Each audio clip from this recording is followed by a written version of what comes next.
NEET अब clean नहीं रहा। The NEET UG 2026 exam is concerned. कि पेपर टेलीग्राम पे मिल रहा है, व्हाट्सएप पे मिल रहा है, 5 लाख रुपए का पेपर है। एनटीए को अभी क्या कहिएगा, ये नेवर ट्रस्टेबल एजेंसी है। Big questions though have to be raised. Let's widen the debate. NEET paper leak. Who is to blame here? National Testing Agency, that is NTA, has failed again. See, that is why we have taken this corrective action. We have ordered a CBI inquiry to find out who is responsible, where it is responsible, what corrective action more needs to be taken. So till we fix that, we cannot rest. NEET exam 2026 के paper leak होने के बाद परीक्षा अब रद्द हो गई है और इसकी वजह से पूरे देश में गुस्सा फूट रहा है।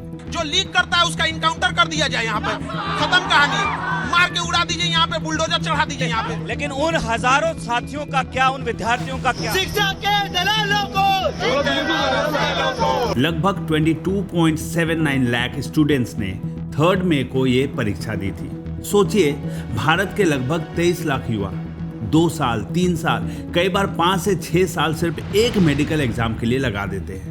सुबह 4 बजे उठकर पढ़ाई, दिन में 14 से 16 घंटे सिर्फ पढ़ाई करते हैं, दोस्तों से, रिलेटिव से दूर हो जाते हैं, फेस्टिवल्स तक त्याग देते हैं, सोशल लाइफ खत्म कर देते हैं, सिर्फ इसलिए कि नीट का एग्जाम क्वालिफाई करना है, डॉक्टर बनना है। साथ में मेंटल प्रेशर अलग होता है, फैमिली की एक्सपेक्टेशंस अलग होती हैं और नीट के एग्जाम में सिर्फ स्टूडेंट्स प्रेशर में नहीं होते, मिडिल क्लास के वो माँ बाप भी प्रेशर में होते हैं जिन्होंने कोचिंग की हेवी फीस दी होती है, हॉस्टल का खर्च उठाते हैं, बुक्स है, टेस्ट सीरीज है, ट्रैवल है, कई फैमिलीज ने तो लोन तक लिया होता है और एग्जाम देने के बाद पता चले कि एग्जाम का पेपर लीक हो गया है। गेस्ट पेपर के नाम पर 100 से ज्यादा एक्चुअल क्वेश्चंस मैच हुए पेपर लीक के बाद। कई रिपोर्ट्स में तो पेपर लीक के अंदर 135 क्वेश्चन तक की मैचिंग की बात आई।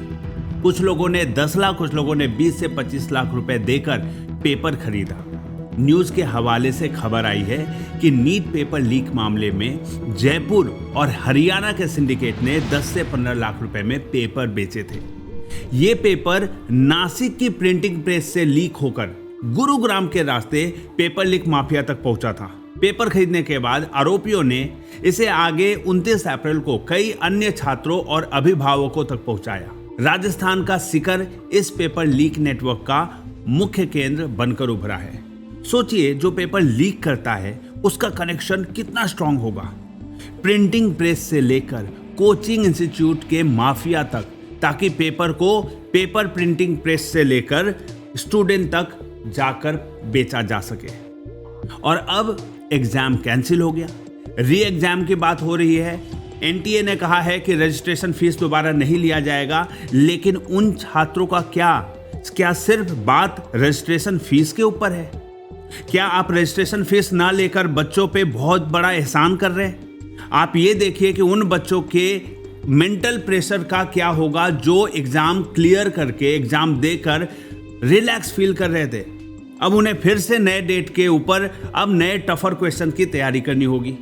साथ ही साथ जितने पेरेंट्स और बच्चे एग्जामिनेशन हॉल तक ट्रैवल करते हैं, उनके फीस, उनके जो खर्चे होते हैं, उसके जो एक्सपेंसेस होते हैं, उसका क्या एनटीए उसकी भरपाई कर पाएगा? बिल्कुल नहीं। अभी सबसे बड़ा सवाल ये आता है कि गलती किसकी थी? स्टूडेंट की गलती थी? नहीं। पेरेंट्स की? नहीं। गलती सिस्टम की थी। और सजा किसे मिली? उस ऑनेस्ट स्टूडेंट को जिसने चीटिंग नहीं की, जिसने मेहनत से पढ़ाई की, तैयारी की, उस फैमिली को जिसने ईमानदारी से मेहनत करवाई अपने बच्चों से। यही सबसे बड़ा दर्द है। पेपर लीक सिर्फ पेपर लीक नहीं होता, एक स्टूडेंट का ना कॉन्फिडेंस भी लीक होता है, उसका ट्रस्ट लीक होता है एनटीए जैसे बड़े ऑर्गेनाइजेशंस पे, फ्यूचर लीक होता है उनको समझ में नहीं आता कि क्या मैं अब डॉक्टर बनूंगा या नहीं बनूंगा। लाखों स्टूडेंट्स आज घबराए हुए हैं।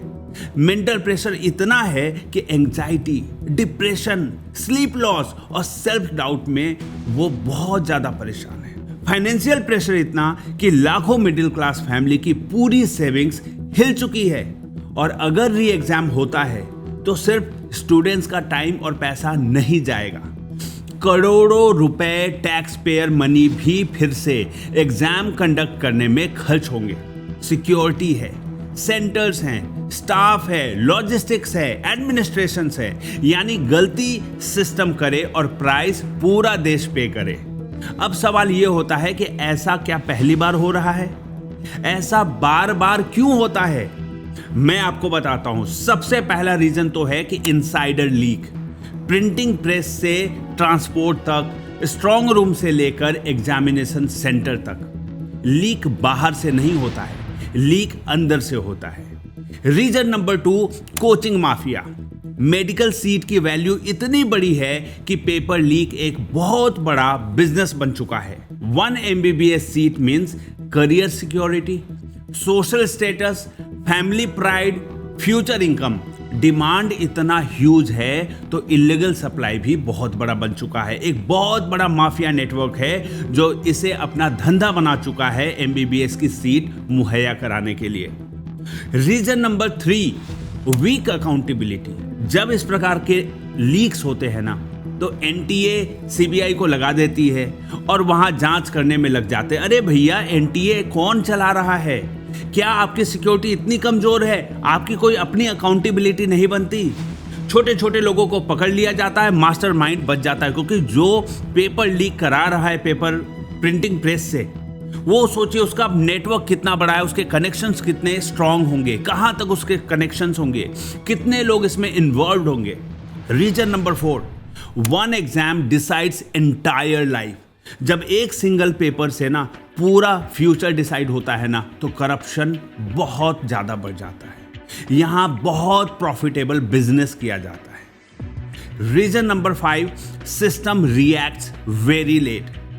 आज ये करीब 25 सालों से इस प्रकार का धांधली चलता आ रहा है मेडिकल के एग्जाम्स में। आज पहली बार नहीं हुआ। पहले AIPMT था, स्टेट PMT थे, नीट बनाया गया इसको रोकने के लिए, लेकिन सिचुएशन आज भी वही है।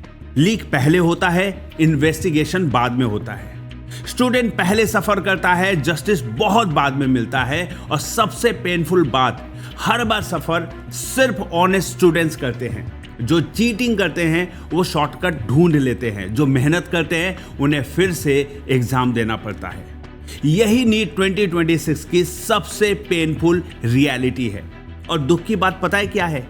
ये पहली बार नहीं हुआ। AIPMT से लेकर नीट तक पिछले 25 सालों में 2000 से 2026 तक की सिर्फ बात करूं तो paper leaks, impersonation, dummy candidates, solver gangs, बार बार वही कहानी दोहराई गई है। पिछले 25 सालों में AIPMT, नीट, स्टेट PMT और व्यापम जैसे मेडिकल एंट्रेंस एग्जाम्स में बार बार पेपर लीक हुए। 2015 में AIPMT कैंसिल हुआ। व्यापम स्कैम ने पूरे देश को हिला दिया था। 2024 में नीट कंट्रोवर्सी ने स्टूडेंट्स का ट्रस्ट तोड़ दिया था। और फिर आज 2026 में फिर वही दर्द दोहराया गया है। हम लोग हर बार कुछ दिन तो गुस्सा करते हैं, सोशल मीडिया पे आउटरेज होता है, सबको दोषी ठहराते हैं, न्यूज़ डिबेट्स होती है, मीडिया में हल्ला बोला जाता है, कई लोग आकर चीखते हैं, चिल्लाते हैं, रोते हैं, पेरेंट्स के स्टेटमेंट्स लिए जाते हैं, स्टूडेंट्स का रोना दिखाया जाता है और फिर हम भूल जाते हैं और सिस्टम पर फिर से भरोसा कर लेते हैं। लेकिन सच तो ये है कि सिर्फ दोषियों को पकड़ना सॉल्यूशन नहीं है। आज इन्हें हम पकड़ेंगे, कल नए क्रिमिनल्स, मास्टरमाइंड्स फिर से आ जाएंगे। क्योंकि प्रॉब्लम इंडिविजुअल है ही नहीं, प्रॉब्लम है वो सिस्टम, वो तरीका, वो मेथड जिस तरीके से इस एग्जाम को कंडक्ट किया जा रहा है। हम कौन से ट्रेडिशनल तरीके से 25-26 सालों से चल रहे हैं कि AIPMT को हटाकर आप नीट तो बना देते हैं, लेकिन क्या मेथड चेंज हो रहा है? क्या सिक्योरिटी स्ट्रांग कर रहे हैं आप? नहीं, क्योंकि प्रॉब्लम इंडिविजुअल है ही नहीं, सिस्टम की है। जरूरत है सिस्टम को इतना मजबूत बनाने की कि कोई लीक ही ना कर सके। अगर आप देखिए प्रिंटिंग प्रेस जो RBI का है, जहां पे करेंसी प्रिंटिंग होता है, कितना बढ़िया सिक्योरिटी है, क्या कॉन्फिडेंशियलिटी है। किसी को पता है क्या कि इंडियन करेंसी कहां प्रिंट होता है? नहीं पता है। कंट्रोल इतना स्ट्रांग है, सिक्योरिटी इतना स्ट्रांग है कि लीक ऑलमोस्ट इम्पॉसिबल हो जाता है। तो सवाल ये है कि जहां पे पूरे देश के लेवल का एग्जाम हो रहा है, हजारों करोड़ खर्च किए जा रहे हैं, लाखों स्टूडेंट्स का फ्यूचर डिसाइड हो रहा है, तो वहां पे करेंसी प्रिंटिंग जैसी सिक्योरिटी क्वेश्चन पेपर के प्रिंटिंग पे क्यों नहीं हो सकता? क्या नेशनल मेडिकल एग्जाम जरूरी नहीं है? क्या लाखों बच्चों का भविष्य जरूरी नहीं है? यहाँ पे लाखों स्टूडेंट्स का फ्यूचर, हजारों करोड़ रुपए और पूरा देश का ट्रस्ट डिपेंड करता है। उस एग्जाम के सिस्टम की सिक्योरिटी भी उतनी ही पावरफुल होनी चाहिए। इंडिया को सिर्फ टफर एग्जाम्स नहीं, क्लीनर एग्जाम्स चाहिए, स्मार्टर एग्जाम चाहिए, लीक प्रूफ एग्जाम चाहिए, वरना हर साल ऑनेस्ट स्टूडेंट ही सजा भुगतते रहेंगे। सबसे बड़ा सवाल यह है कि क्या इस पेपर लीक का कोई लॉन्ग टर्म सॉल्यूशन है? क्या एनटीए ये गारंटी ले सकता है कि 2027 या 2028 में फिर से इस प्रकार का पेपर लीक का मामला नहीं आएगा? तो अब मैं बात करना चाहता हूं प्रॉब्लम की नहीं, सॉल्यूशन क्या है इस प्रकार के पेपर लीक्स को रोकने का। हम सब पेपर लीक के ऊपर खूब गुस्सा करते हैं, लेकिन सॉल्यूशन की बात नहीं करते। नीट पेपर लीक को रोकना सिर्फ सिक्योरिटी बढ़ाने से पॉसिबल नहीं होगा, इसका end to end exam ecosystem reform चाहिए, क्योंकि लीक एग्जाम हॉल में नहीं होता, लीक सिस्टम के अंदर होता है। सबसे पहले समझते हैं कि पॉसिबल लीकेज रूट्स क्या हैं। सबसे पहला है printing press level leak. Question paper final होने के बाद प्रिंटिंग फेज में सबसे सेंसिटिव होता है। यहीं से स्टाफ मोबाइल फोन से फोटो ले सकता है, पीडीएफ कॉपी लीक कर सकता है, इनसाइडर ही पेपर सेल कर सकते हैं। इसका सॉल्यूशन यह है कि government control high security printing होना चाहिए, प्राइवेट वेंडर की डिपेंडेंसी बंद होनी चाहिए, स्टाफ्स का बैकग्राउंड वेरिफिकेशन होना चाहिए, मोबाइल फ्री बायोमेट्रिक जोन्स होने चाहिए, full CCTV plus live monitoring होनी चाहिए, क्वेश्चन पेपर फ्रैगमेंटेशन रोकना चाहिए, कोई भी सिंगल पर्सन फुल एक्सेस नहीं होना चाहिए। दूसरा, डिजिटल सर्वर लीक होता है। क्वेश्चन पेपर्स डिजिटल फॉर्मेट में स्टोर्ड होते हैं। रिस्क क्या होता है? हैकिंग होने का रिस्क है, इंटरनल आईटी स्टाफ का मिसयूज होने का रिस्क है, क्रेडेंशियल थेफ्ट होने का रिस्क है, अनऑथोराइज डाउनलोड हो सकता है। क्या है इसका सॉल्यूशन? सॉल्यूशन है एयर गैप सर्वर्स होने चाहिए विदाउट एनी इंटरनेट, वो सिस्टम जिसके से कोई नेटवर्क कनेक्टेड ना हो और बहुत ही सिक्योरिटी से फाइल को ट्रांसफर किया जाए। मिलिट्री ग्रेड एन्क्रिप्शन होना चाहिए, मल्टी फैक्टर ऑथोराइजेशन की रिक्वायर्ड होनी चाहिए, access logs with live audit होना चाहिए, कोई भी पेन ड्राइव और एक्सटर्नल स्टोरेज एक्सेस ना कर सके, zero trust cyber security model चाहिए, किसी के ऊपर भी हम ट्रस्ट नहीं कर सकते, कई लेवल के सिक्योरिटी लेवल्स होने चाहिए। थर्ड होता है ट्रांसपोर्ट लीक। प्रिंटिंग के बाद सील्ड पैकेट्स ट्रांसपोर्ट होते हैं एग्जामिनेशन हॉल्स के लिए। यहां पे क्या रिस्क होता है? पैकेट का टेम्परिंग हो सकता है, रिप्लेसमेंट हो सकता है, आपका इनसाइडर कोल्यूजन हो सकता है। जो इनसाइडर है वो किसी के साथ सेटिंग करके सीक्रेटली और वहां से पैकेट लीक कर देता है, वो क्वेश्चन पेपर भेज देता है। सॉल्यूशन क्या है? 100% confidential time frame and route होना चाहिए। हर किसी को नहीं पता होना चाहिए कि क्वेश्चन पेपर जा रहा है या क्या जा रहा है। बहुत ही डिस्क्रीट पैकेजिंग होना चाहिए ताकि जब सामान निकले तो किसी को ना पता हो, इनफैक्ट ट्रांसपोर्ट सिस्टम को भी ना पता हो कि वो क्या लेकर जा रहा है। जीपीएस ट्रैक्ड सिक्योर ट्रांसपोर्ट होना चाहिए। Tamper proof QR code seals लगाइए। Real time central monitoring system की टीम रखिए जो उसको मॉनिटर करे। आर्म्ड मूवमेंट चेन होना चाहिए। ड्यूअल ऑफिसर वेरिफिकेशन होना चाहिए। फोर्थ होता है strong room leak. Exam centre के स्ट्रॉन्ग रूम भी वल्नरेबल होते हैं। वहाँ पे लोग अर्ली एक्सेस करके, जो ऑथोराइज पर्सन होता है उस स्ट्रॉन्ग रूम का, उसके पास एक्सेस होता है अर्ली एक्सेस करने का। पैकेट ओपनिंग का सेंटर स्टाफ के साथ कोल्यूजन करके, उसके साथ मिली भगत करके उस पेपर को लीक कर देते हैं। इसका क्या सॉल्यूशन है? इसका सॉल्यूशन है 24/7 CCTV live feed. District magistrate का सुपरविजन होना चाहिए। इंडिपेंडेंट ऑब्जर्वर्स होने चाहिए।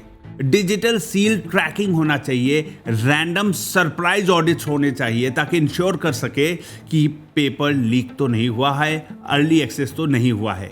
और फिफ्थ होता है exam centre leak. Most common corruption point होता है एग्जामिनेशन सेंटर से ही क्वेश्चन पेपर लीक कर दिया जाता है। इसका रिस्क होता है कि सेंटर सुपरिटेंडेंट की मिलीभगत हो सकती है, अर्ली ओपनिंग हुआ होगा, सिलेक्टेड कैंडिडेट्स को सपोर्ट करने की कोशिश की गई होगी। ऐसे में सॉल्यूशन है कि रैंडम सेंटर एलोकेशन होना चाहिए। पहले से नहीं पता होना चाहिए कि आप कौन से सेंटर को हैंडल करोगे, ताकि पहले से वो किसी स्टूडेंट के साथ सेटिंग ना कर सके। लास्ट मिनट स्टाफ असाइनमेंट होना चाहिए कि कौन से लोग होंगे जो यहाँ पे आज हैंडल करने वाले हैं। एक्सटर्नल इन्विजिलेटर होने चाहिए, AI CCTV मॉनिटरिंग होनी चाहिए, स्ट्रिक्ट क्रिमिनल लाइबिलिटीज डालनी चाहिए। और छठा होता है सॉल्वर गैंग, डमी कैंडिडेट के प्लेस पे प्रॉक्सी एग्जाम देता, कोई भी आकर उसके जगह पे बैठ के एग्जाम देता है। आज टेक्नोलॉजी इतनी आगे बढ़ चुकी है, आधार कार्ड प्लस बायोमेट्रिक और फेस रिकग्निशन से आप 20 रुपए का 50 रुपए का सिम कार्ड बेच रहे हैं। इतने बड़े एग्जामिनेशन में क्या स्टूडेंट के जगह कोई और कैसे बैठ सकता है? क्या वहां पे हम आधार कार्ड और बायोमेट्रिक सिस्टम नहीं रख सकते अटेंडेंस के लिए? हर स्टूडेंट का आधार कार्ड से लिंक्ड फिंगरप्रिंट से ही एंट्री एक्सेस होना चाहिए बायोमेट्रिक के माध्यम से। लाइव AI फेस वेरिफिकेशन होना चाहिए। ड्यूरिंग एग्जाम्स रैंडम बायोमेट्रिक रीचेक्स होने चाहिए। पोस्ट एग्जाम वेरिफिकेशन होना चाहिए। एंड 7th होता है जो मोस्ट इंपॉर्टेंट है, वो है कोचिंग माफिया नेटवर्क। क्विकली बड़ा पैसा बनाने का अपॉर्चुनिटी दिखता है उनको, इस वजह से इलीगल एक्टिविटीज होती है। सॉल्यूशन यही है कि जो लोग पकड़े गए हैं कोचिंग माफिया गैंग से, उनका लाइफ टाइम के लिए कोचिंग बंद कर देना चाहिए, उम्र कैद की सजा दे देनी चाहिए। जो स्टूडेंट या पेरेंट्स भी इन्वॉल्व हैं इस लीक्ड पेपर को खरीदने में, उन सबको लाइफ टाइम के लिए बैन कर देना चाहिए एग्जाम करने से। स्ट्रिक्ट सजा मिलनी चाहिए उन सभी को। न्यूज में सिर्फ लीक करने वाला नहीं, बल्कि वो कोचिंग भी होने चाहिए जो बेच रहे हैं, और वो स्टूडेंट भी होने चाहिए जो खरीद रहे हैं। ये जो स्टूडेंट्स और पेरेंट्स जो लीक पेपर खरीदते हैं, वो उन लाखों स्टूडेंट का करियर बर्बाद कर रहे हैं जो दिन रात मेहनत कर रहे हैं ईमानदारी के साथ। अगर लीक पेपर बेचने वाला मुजरिम है तो खरीदने वाला भी मुजरिम है। सभी को पब्लिकली नेम अनाउंस करके सुप्रीम कोर्ट को इन्वॉल्व करके सजा दिलानी चाहिए, ताकि एक स्ट्रॉन्ग मैसेज जाए सोसाइटी में कि लीक पेपर कोई ना खरीदे। सबसे बड़ा प्रॉब्लम यह है कि एक तरफ तो लाखों बच्चे मेहनत करके पढ़ाई कर रहे हैं, वहां सिस्टम में बैठा हुआ करप्ट आदमी उनके सपनों को किसी के हाथ भी 10-15 लाख रुपए में बेच दे रहा है, पेपर लीक कर दे रहा है। ये बहुत डेंजरस है। इंडिया को टफर एग्जाम नहीं, क्लीनर एग्जाम चाहिए। डॉक्टर बनना मेरिट से डिसाइड होना चाहिए, ना कि पैसों के दम पे। फ्यूचर को अगर ठीक करना है तो एग्जाम के सिस्टम को सर्जरी चाहिए, पेन किलर नहीं चाहिए। आपके जो भी सजेशंस हो नीट पेपर लीक को रोकने के लिए कमेंट करके जरूर बताइए। मैं हूं राहुल रंजन सिंह और ये था द राहुल रंजन शो। जय हिंद, जय भारत।